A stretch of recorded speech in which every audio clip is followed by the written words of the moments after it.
Oggi andiamo subito dritti al sodo, all'uovo sodo. Ti darò alcune regole per eseguire già da subito un ottimo chiaroscuro. Utilizzo una matita dura 2H, media HB, morbida 4B. Gomma pane, sfumini.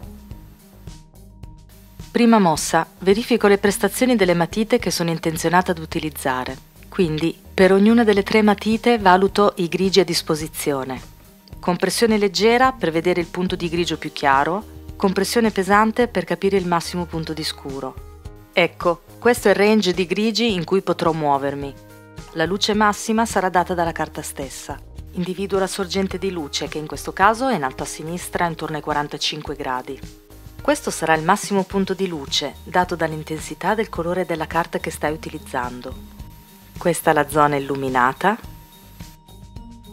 Questa è dell'ombra propria dell'oggetto. Questa è la zona dell'ombra portata.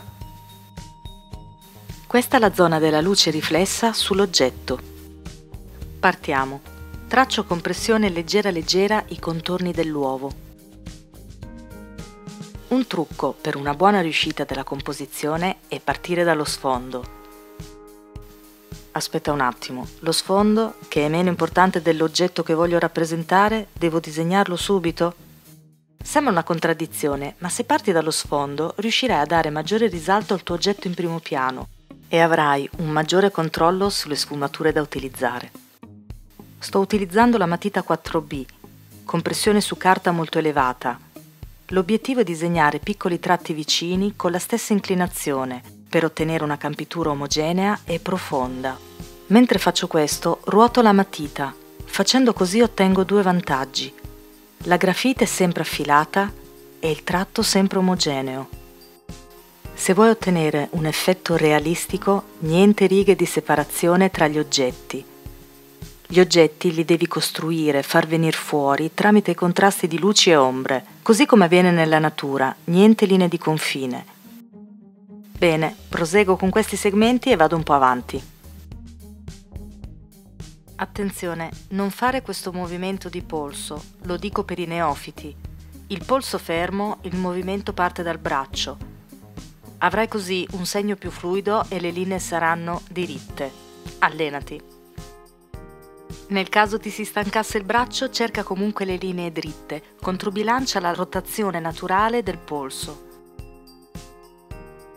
Adesso mi vedrai disegnare un qualcosa che sembrerà il contorno dell'uovo. In realtà è dove finisce lo sfondo scuro. Sarà mio compito poi confondere i segni per non farlo apparire marcato.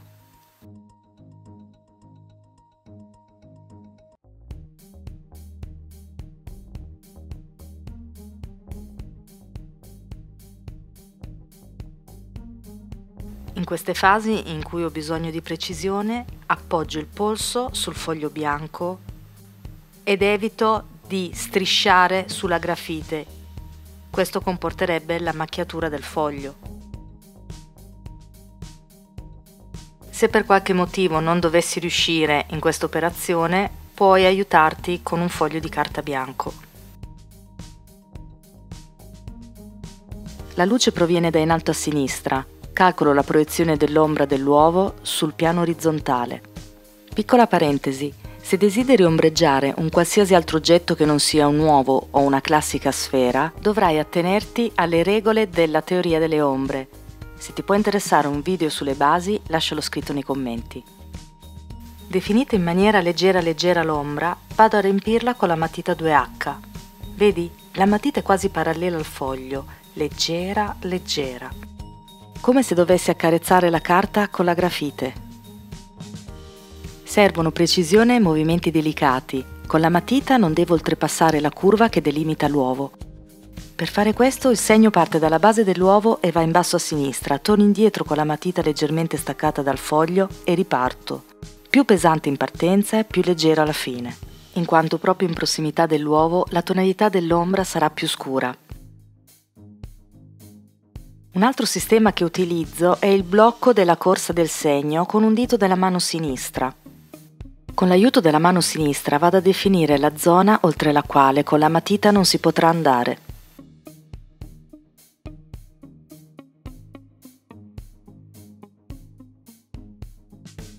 Ora vado ad uniformare i segni lasciati dalla matita 2H. Sto utilizzando quella un po' più morbida, l'HB. Per l'area dell'ombra più scura utilizzo la matita ancora più morbida, la 4B. La pressione della tua mano è fondamentale, non è solo questione di matita. Dovrai usare più pressione all'interno perché è più scura la tonalità e meno esternamente perché è più chiara. Nel caso in cui ti sia capitato di oltrepassare il confine della zona ombra o avessi per esempio calcato troppo la mano, potrai alleggerire la polvere di grafite con la gomma pane.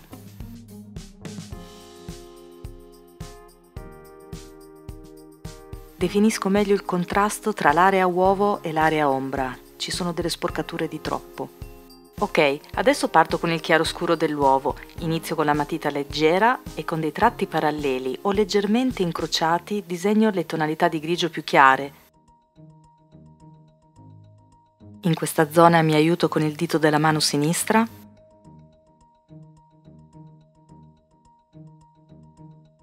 I tratti della grafite devono avvolgere e accarezzare l'uovo in maniera molto delicata. Come vedi, la matita è quasi parallela al foglio, pressione su carta ridotta al minimo. Intensifico i tratti e la pressione nelle zone in cui l'ombra propria dell'oggetto è più evidente.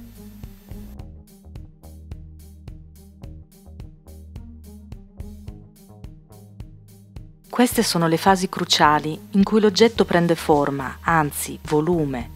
Cambio matite a seconda della necessità.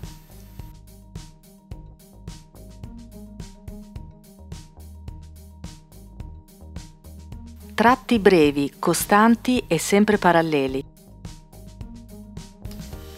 Con questi tratti devo dare l'idea del materiale di cui è composto l'uovo. Esempio, un uovo di cioccolato non sarà come un uovo di gallina. Il primo sarà lucido, il secondo opaco e poroso.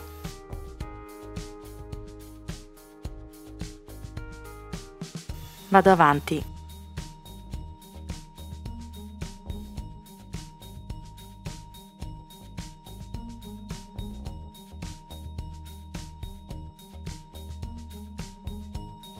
Questa è la zona della luce riflessa, la luce che da in alto a sinistra cade sul tavolo, rimbalza e ritorna verso l'uovo.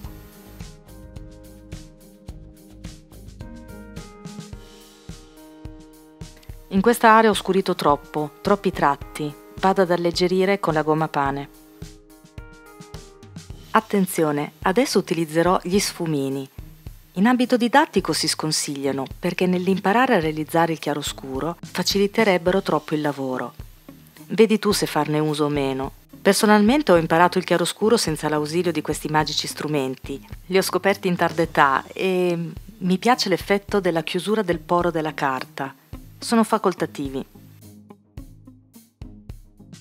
Con dei movimenti circolari o lineari spalmo la polvere di grafite su carta. Nel caso di una carta molto ruvida andrebbe a riempire tutti i pori che altrimenti rimarrebbero chiari. In questo caso conta la pressione della tua mano. Più spingi, più intensifichi i toni. Meno spingi, più delicate saranno le sfumature. Per darti un'idea del risultato, per questo disegno ho utilizzato una carta di circa 80 grammi, abbastanza sottile, quelle classiche per stampanti in formato A4.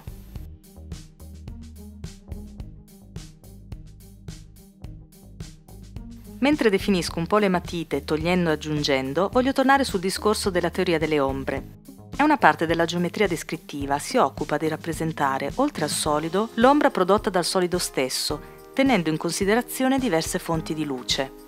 Questo tipo di studio ha avuto un effetto impattante nei miei disegni e sulla rappresentazione delle ombre in generale, anche a livello di schizzo o nei fumetti. Nel momento in cui ne vieni a conoscenza, il tuo modo di disegnare potrà subire un salto notevole di qualità. Se ti interessa un video tutorial sulle basi della teoria delle ombre, lascialo scritto nei commenti.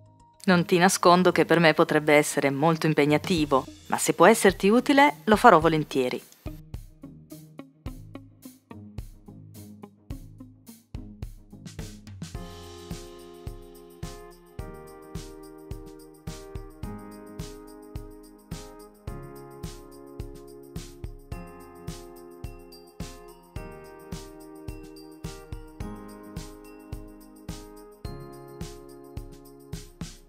Se non disegni spesso, tutto questo esercizio ti potrà creare un po' di indolenzimento muscolare alla mano o al braccio.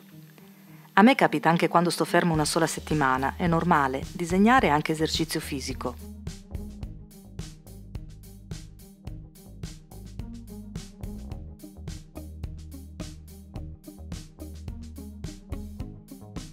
Ecco, siamo quasi addirittura di arrivo. Il mio intento oggi non è certo quello di fare un disegno iperrealista. In questo video tutorial ho raccolto un po' di informazioni utili per affrontare i tuoi chiaroscuri futuri. Una nota: ho disegnato un uovo in piedi giusto per non fare la solita sfera. Su YouTube ci sono infiniti tutorial con le sfere. Nella realtà l'uovo senza un supporto non starebbe in piedi. Insomma, sarebbe come dire, l'immagine ha il solo scopo di rappresentare il prodotto. Ci tenevo a dirlo.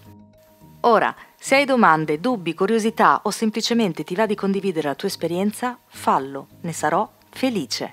Ciao!